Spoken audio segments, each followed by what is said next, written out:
to the Redacted Apostate, a podcast about cults, indoctrination, and how to escape cults. My name is Nicole, and with me is Carl today. Hi, everybody. And today we're going to talk about indoctrination and how to undo the indoctrination. And it's more than cults. It's kind of the ideological society that we live in and how to think for yourself, really. I mean, indoctrination can come from more than religious fanaticism. It can come from politics. It can come from... People that run gymnastic organizations. Exactly.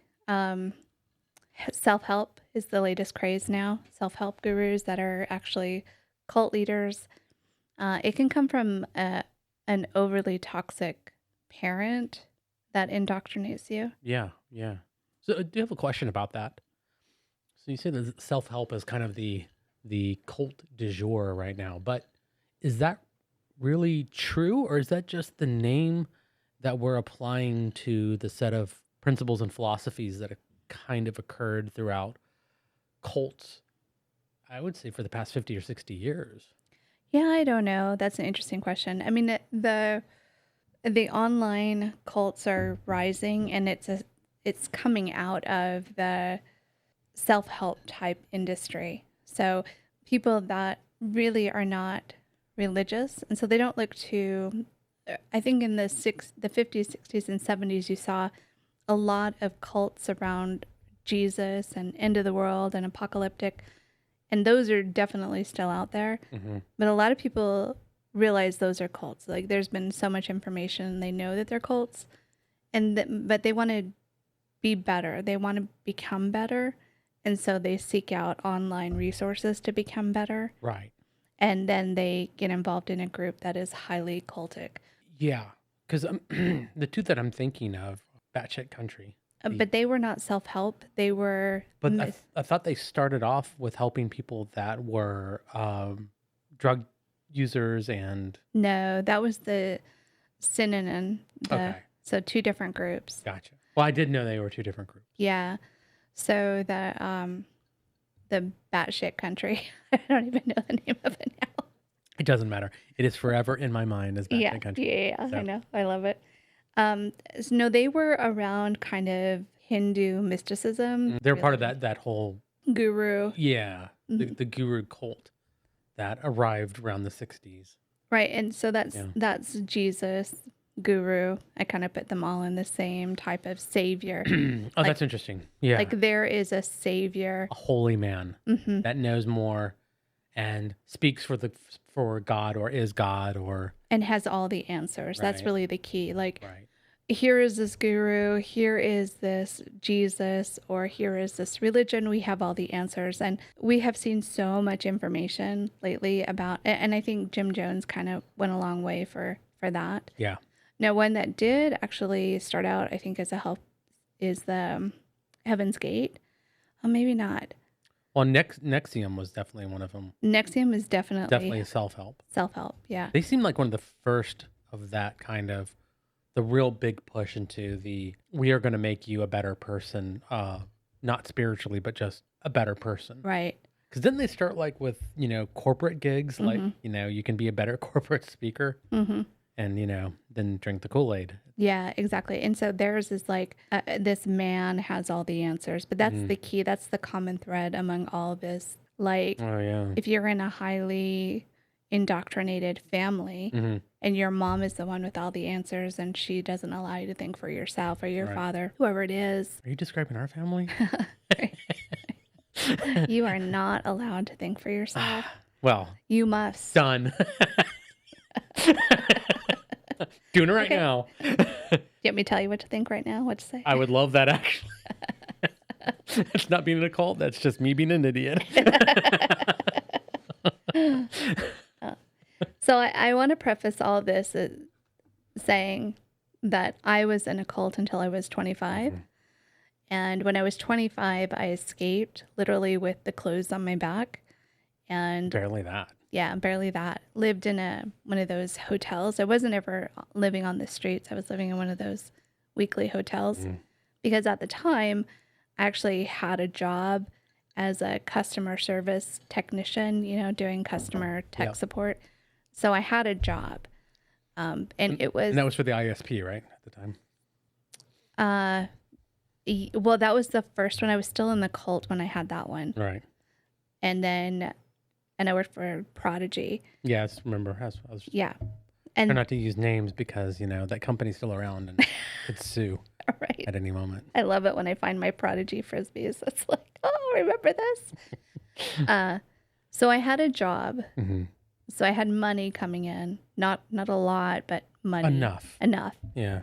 And so I was able to get a weekly hotel, but I lost everything, Yeah. literally everything. In that, literally over a 48-hour period, I lost everything. I'm coming at this from my experience, looking at how I got over my own indoctrination, Right. which really took decades. And even today, It still exists today. yeah, exactly. Even today, I have to step back and say, is this how I'm really feeling? Or is it something that was indoctrinated in me to feel? And it's a constant struggle. But I think once you recognize that type of indoctrination Right. in yourself, then you can overcome it. That's interesting too, because it's not so much that there's this, just going to use programming for, lack of a better word, but that there's this programming that you kind of that you went through just existing, right?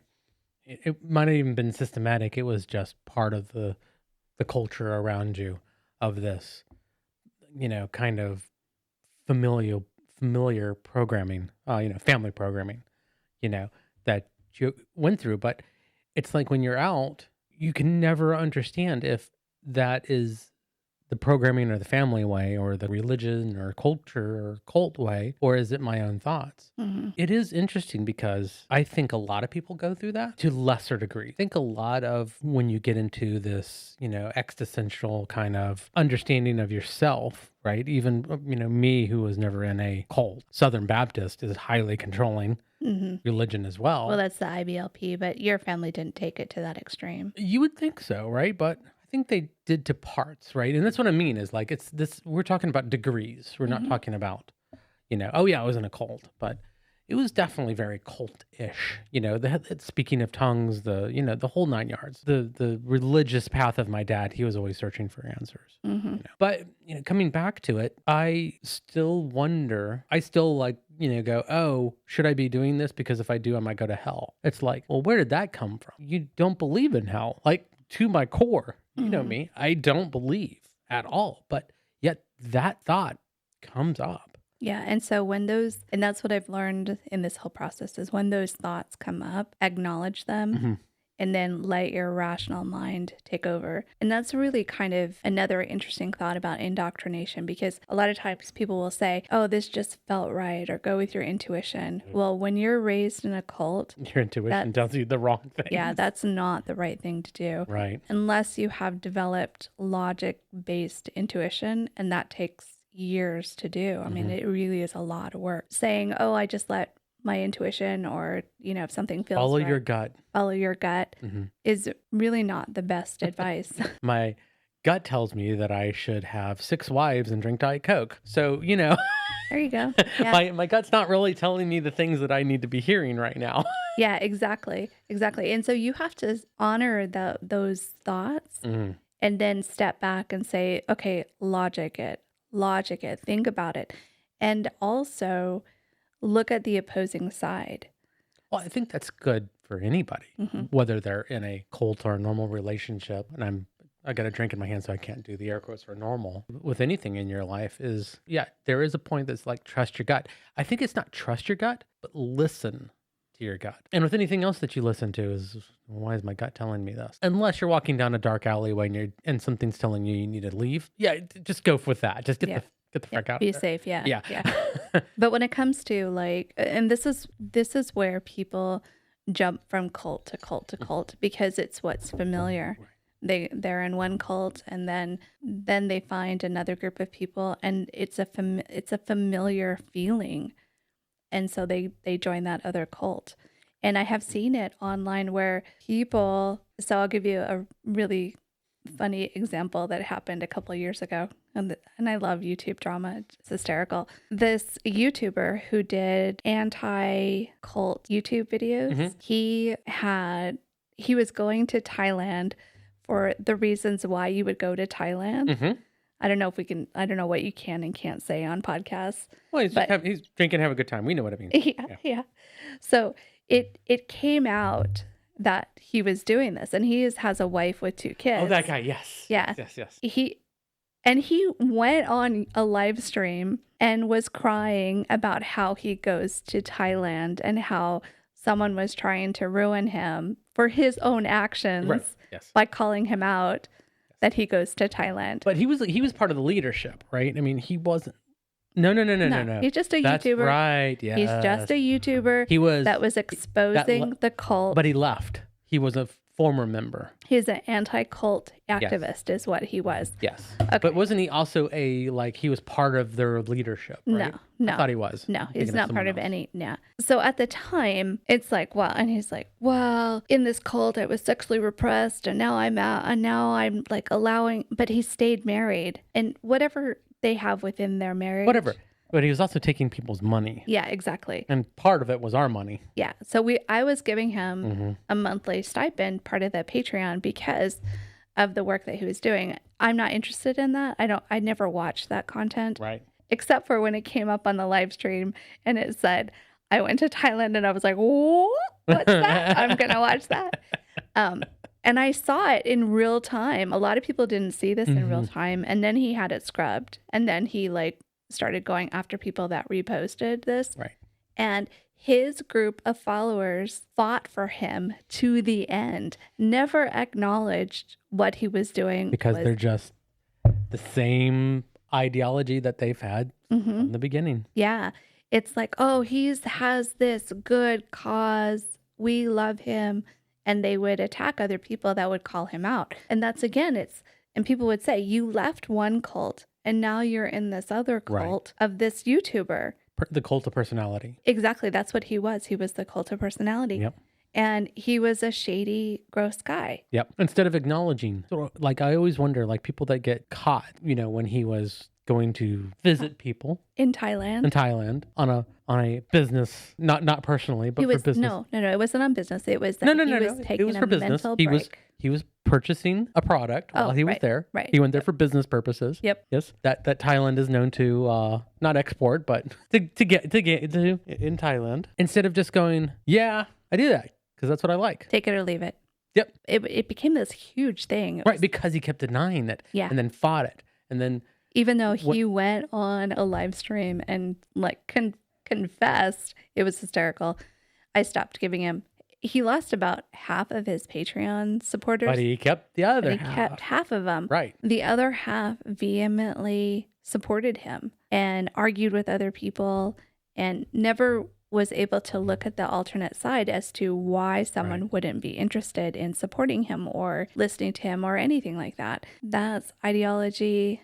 That's indoctrination. Yep. That's exactly it. You need to be able, indoctrination is where you are not able to look at the other side and go, they have a point. Or to look at your side and go, they have done wrong. Yeah, exactly. But there's, and I also want to really add, it's okay for your side to have done wrong, to acknowledge it, and then to move on. I'm not talking about forgiveness of whatever it is.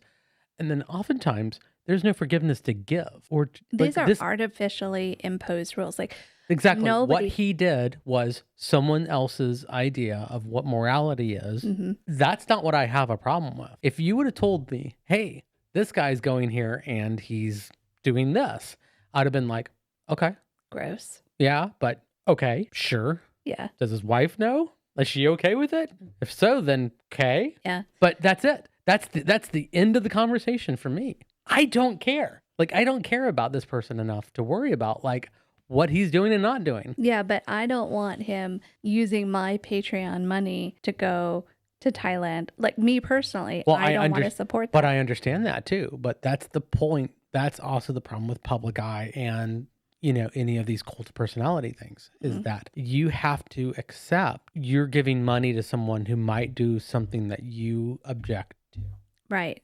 Right. And that is part of that objective process where it's not the same thinking that instantly vilifies a person because of what they've done. Also is the flip side of I will acknowledge and forgive anything that they do because of who they are. Right. Because they do so much good work against this particular cult. Right. And that's the problem. Yep. And the flip side. That both are. Yeah. And I'm not saying anybody's right or wrong. I don't know. I see them being, it's the same side of the coin, just whichever one it landed on at that time. Mm-hmm. Should I be angry or should I be total forgiveness? And whenever someone is that polarizing, that means that there was an issue to begin with. I don't know. I don't know about that. Because all I can think of is Elon Musk right now. And, Yeah, people like worship him as a cult. And then there are people that cannot stand anything he does is wrong. Mm-hmm. Right. Very few. Well, I guess they're the ones that aren't heard, but I don't see a lot of people that just go, I don't really care. I don't really care. Well, I know you don't, but you don't follow him either. Yeah. You don't hear what he says. You just see that he has a car company. That's fine. Yeah. But if you start listening to him, he is instantly polarizing. Hmm. You're either like gung-ho about him or you're like, you hate him. He's an idiot and I hate him. Yeah. And I fight with that because I hear his name and I just want to punch him in the face. I don't know. Well, when it comes to indoctrination, again, it's not jumping from one thing to the next thing. Really stepping back and saying, when you have those thoughts, oh, I'm going to hell. Right. What does that really mean? Yeah. And is that true? Right. Maybe it is true. Maybe you are going to hell. Maybe in this moment you really are. Things are going to hell. Yeah. If you're talking about the biblical hell, then sure. I'm going there. I mean, multiple times over. Mm-hmm. I mean, the lack of belief. You just want to start right off the beginning. That is tier 1, step 1, process 1. Yes. So you do something and you're like, oh, I'm going to hell. But you were already going to hell like when a million you were times 13. over. Yeah, so who cares? Yeah. So what does that matter? Right. Like, yeah, that's where I'm headed. Another thing that I always do, that I did too, is what in my own brain, I called little tests. Little tests. So I was excommunicated, shunned when I left, but I still believed. So I was physically excommunicated because I got to the point where I was like, I can't live like this anymore. Right. I can't do this anymore. So I was excommunicated and shunned. And then, but I still believed, because you just can't shut that. You can't shut it off immediately. Right. Then I started to unbelieve or examine. I don't know what the right word is. Examine, I think, those beliefs. All these rules, these arbitrary rules I was told I had to do this or that. Those were the little tests came in. That makes sense. So I would do little tests like I would say the F word. Ooh. And then I would wait for God to smite me. Yeah. God hasn't smitten people in a long time. Yeah. But I was told that all these things would happen as soon as I left. What are some of the other things I did? I bought a 2-door car, which was illegal in my cult. Just those little things, just the little things, because those little things actually add up to when you have to make a big decision about your indoctrination. The big decisions like, am I going to give my child this particular medical procedure that you were told was evil and from Satan, and God would smite you and you would die? And that's a big decision. By doing those little, for someone that's coming out of the cult, that is, yeah, it's too hard. So the funny story, when I was dating before you, I was dating this guy. You didn't date anybody before me. No, I know there was nobody before you. And we're dating. I just want to know who the guy after me is going to be. So. Yeah, I'm going to date after you. So I was dating this guy, and we drove by one of those Jesus Saves, and he asked me the question. He said, have you ever donated blood? And my response to him, and I'd only been out maybe like 2 or 3 months at this point. And my response to him was, I haven't dealt with that issue. And he lost it. Got so angry at me that I would threaten our future children's lives by not giving them a blood transfusion. And I just was not mentally prepared. No, you weren't there yet. To deal with that kind of a question. Because again, that was so massive. Breaking that rule was one of the worst rules I could have ever broken. And so that's a huge test. Right. So you have to do these little indoctrination tests. And it could be anything from dating someone, going on one coffee date with somebody Right. who's not of the same Or religion. the clothes you wear. Yeah, the clothes you Because I wear. know clothes was a big deal as Mhm. well for you. Yeah. Yeah. So whatever bizarro small rules that would get you censored but not shunned. Right. Brought up before the elders. Right. Yeah. So those little tests, those were the things that I started to work on my indoctrination. And then when you do like a series of those small ones, then when you get the big ones, and the big ones are going to happen in your life, and there's some big ones and they hurt, then you can make those big things. And you're always going to have the thought like, oh my God, my daughter almost died, and so we had to give her a blood transfusion. And the first thing in your thought is, God's going to condemn me and God's going to smite me. Right. And then you go back to all of your experience from the little tests. Did God smite me when I said the F word? Did God smite me when I went out with this dude for coffee? And no, the answer is no, Yeah. because the answer is no. You were in a cult. Right. So giving your daughter this medical procedure or getting a vaccine or whatever crazy thing you were told that's such a big deal, it becomes much easier, Right. because you've done all those little things. That makes sense. So that's how I worked through my indoctrination. Do you think, because I know that there's a large correlation between people that leave controlling religions and like drug use and being promiscuous as well, do you think that those are a way for either people to regain control, or are those like kind of the bigger tests that people are doing? Or do you think it's just kind of like, I'm kind of fucked up and this is the only way I can deal with things? I think it's all of them. I think every individual, some of it could be, I'm already going to die, so I might as well enjoy myself. So they are physically out of the religion, but they are still mentally inside of the religion. So they think, I'm already going to hell, so who cares if I'm doing drugs and sleeping around? Okay. Or there's this sense of loss and grief that they're working through. So if you were raised in a similar, and I know that IBLP is very similar to this, and the religion I was raised in is very similar. You cannot have sex until you get married. And so that creates these whole issues around sex, like a lot of issues around sex. It's not this happy, fun thing. And you lose that part of your sexual exploration that everyone should be allowed to have. Right. You know, when you're in your late teens, early 20s. You have no idea who you are or what you like or anything. Yeah. So you end up married to somebody and you're miserable. Yeah. A lot of times you're miserable. So then when you leave, it's like, I need to make up for that lost time. Right. And so there's a lot of sexual, and I wouldn't use the word promiscuity, but I would say exploration. Yeah. And that was an incorrect word for what I was thinking. Yeah. I would say exploration, because they're making up for lost time. Yeah. And it's challenging, like the YouTuber who's married with 2 kids, you know. I mean, it's challenging because if you're married in that person and you're committed to that person, but then you completely missed out on that time in your life, that's an issue. And you as a couple have to work through that. Yeah. Where you both are feeling that. I was lucky because I left. I was shunned. I was single, so I could fuck whoever I wanted to. Exactly. And I did, you know. And so I had that sexual exploration But period. imagine if you were like in your 30s or 40s.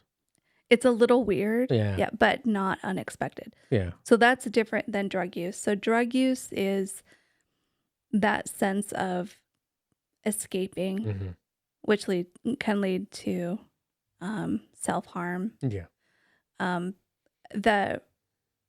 I've seen people who leave cults who become heavy drug users, really just out of a sense of they've lost everything, and addiction is just.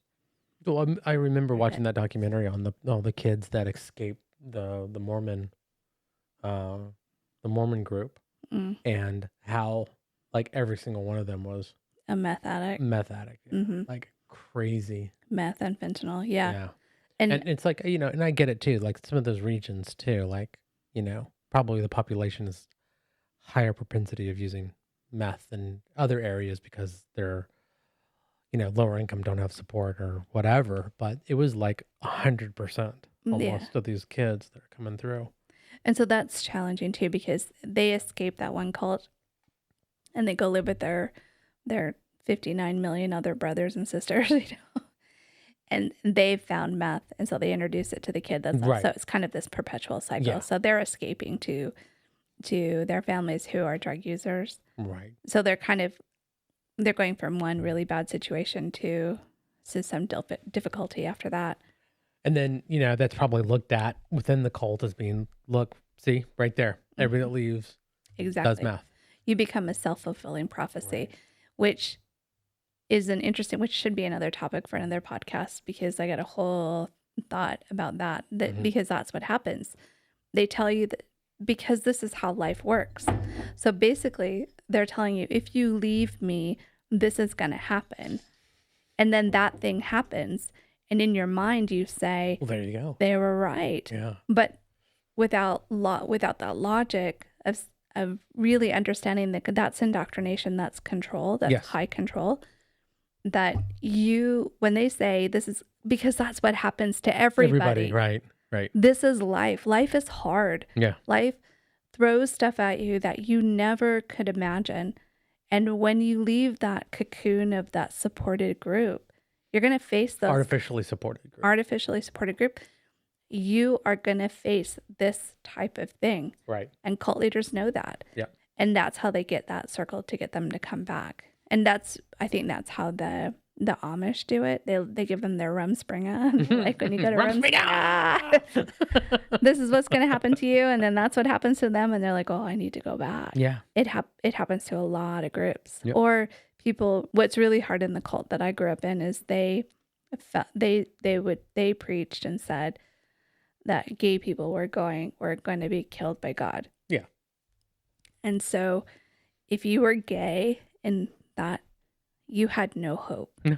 In fact, recently, one of their leaders got on stage and said, when God brings everyone back to life in the magical paradise, gay people are going to freak out because God's going to bring back gay people to life. And it was pretty horrific. So what that meant was there was this ideological thing that if you were gay, that God would fix that in that magical paradise. And what that man said when he got up on stage was that, no, God would kill you.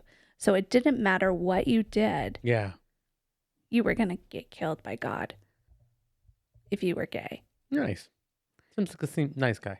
Horrible. Like just horrible. And there were incidents because of that. Oh, yeah.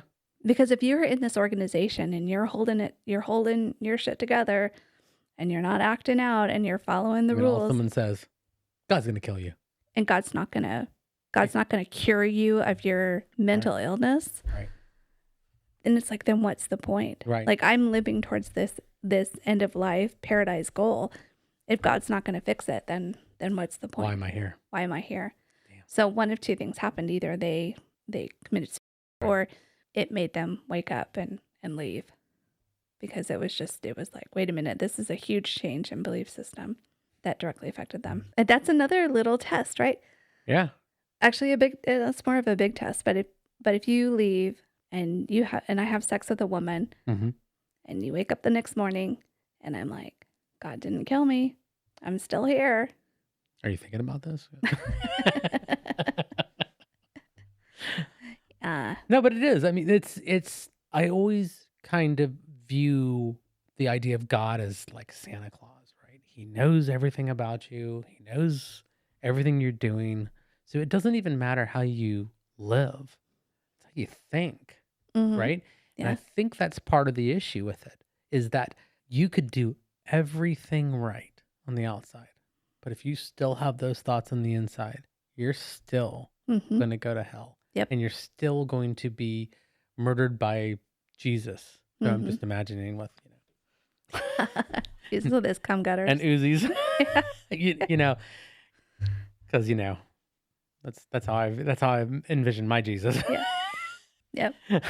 It's fascinating because I always look at these cults that are kind of coming from the Mormon sects that are that They seem to just be. kill each other. Yeah, well, it's only because there's only other Mormons around them. Yeah, there's I mean, like if they lived elsewhere, they'd probably kill other people. yeah. But it's this idea that you you have these religions. So let's talk like religion is religion and not a cult, right?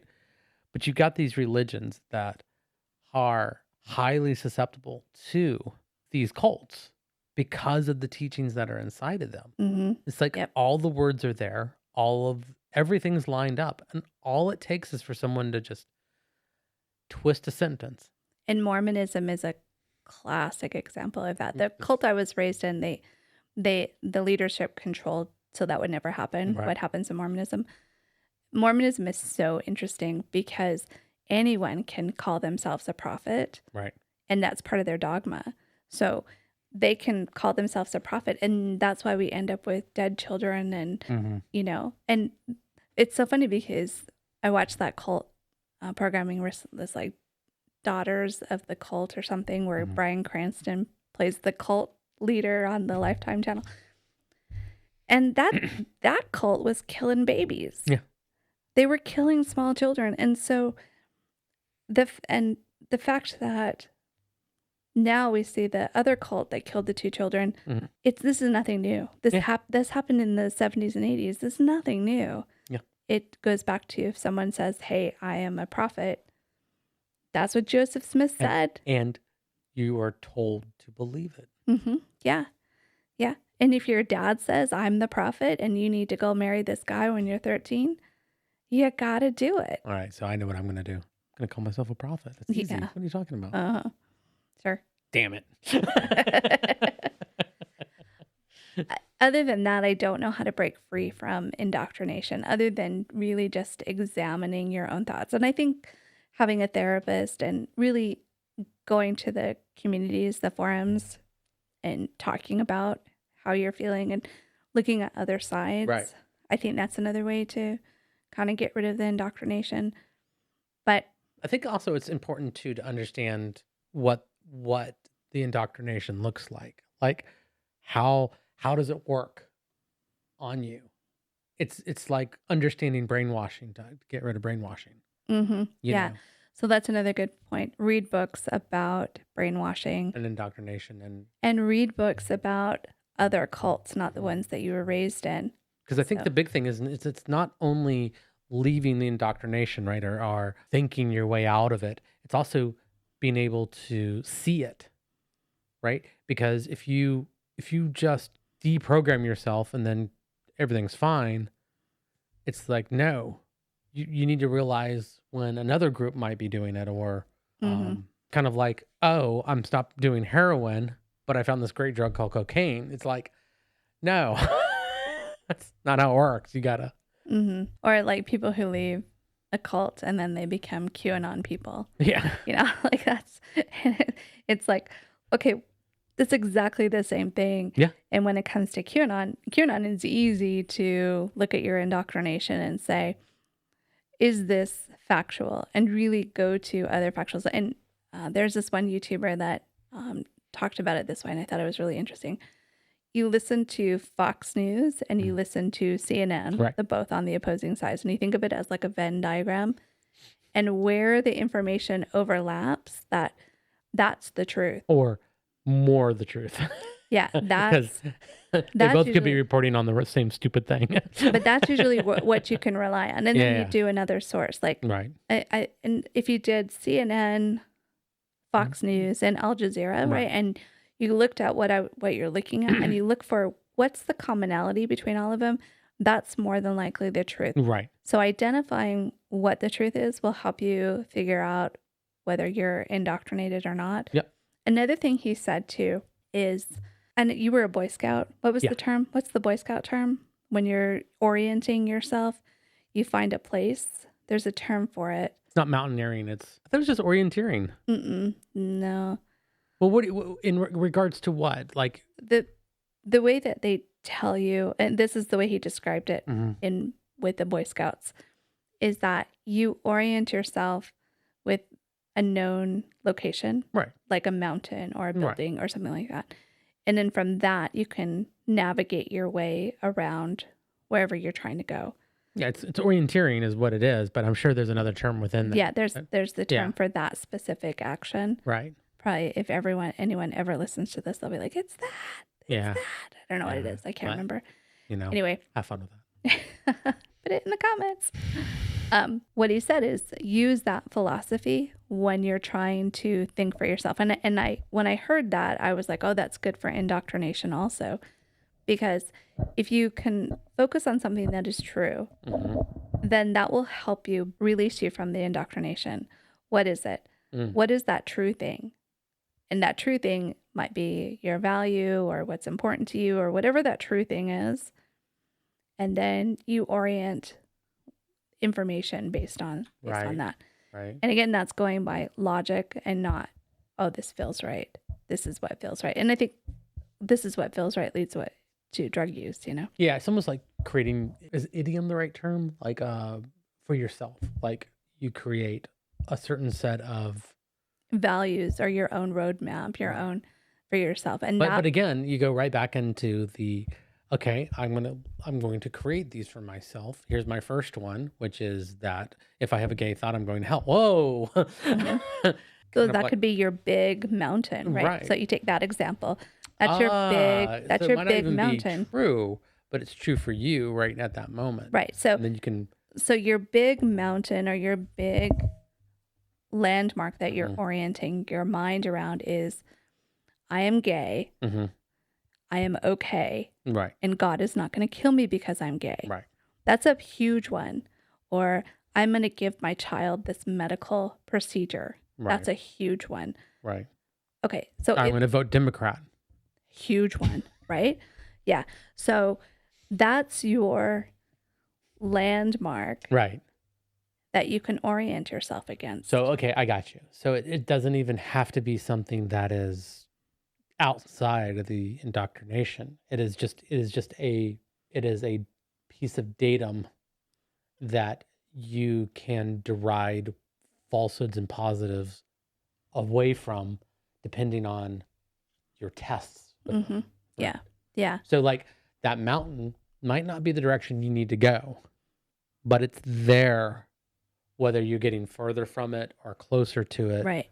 So if you think you're going the right way, you look up and you're getting closer back to the mountain and you're trying to go away from it, you at least have that as a landmark for your distances. And right. So you think of that as your mental landmark. That makes a lot of sense. Your mental. So that's another way to kind of work through your indoctrination.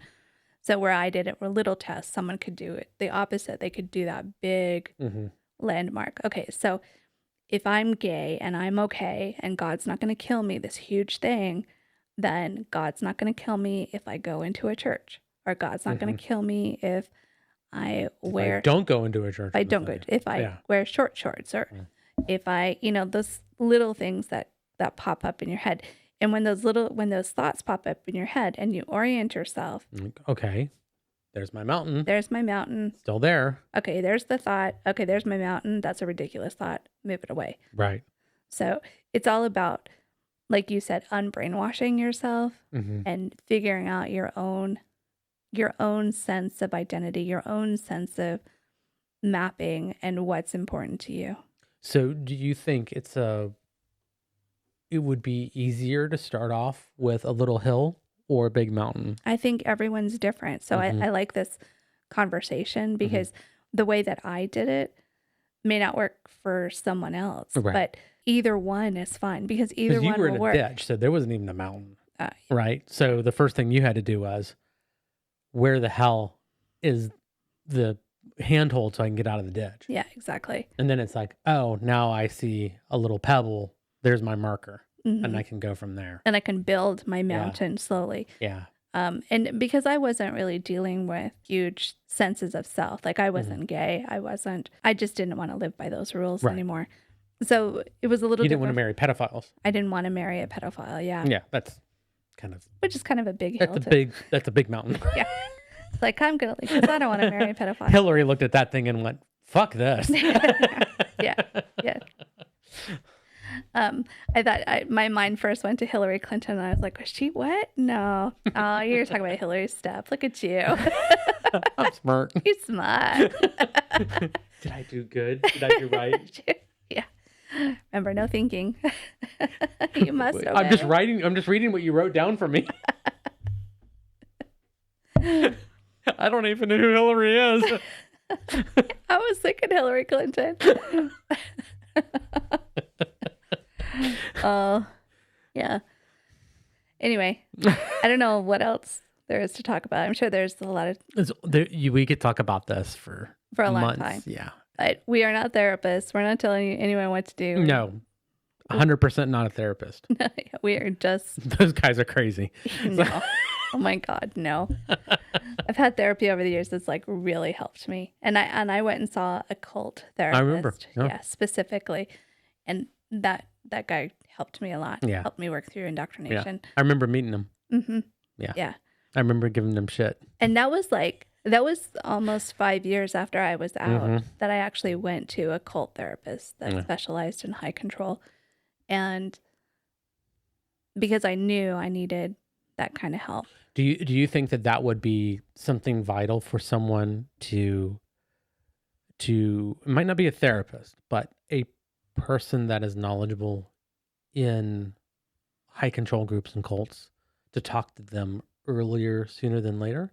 I don't know. And again, it's everybody's path is different. Yeah, and the problem is it's finances. I mean, we live in a country where mental health support is not easily accessible, as we experienced with our daughter. Yeah.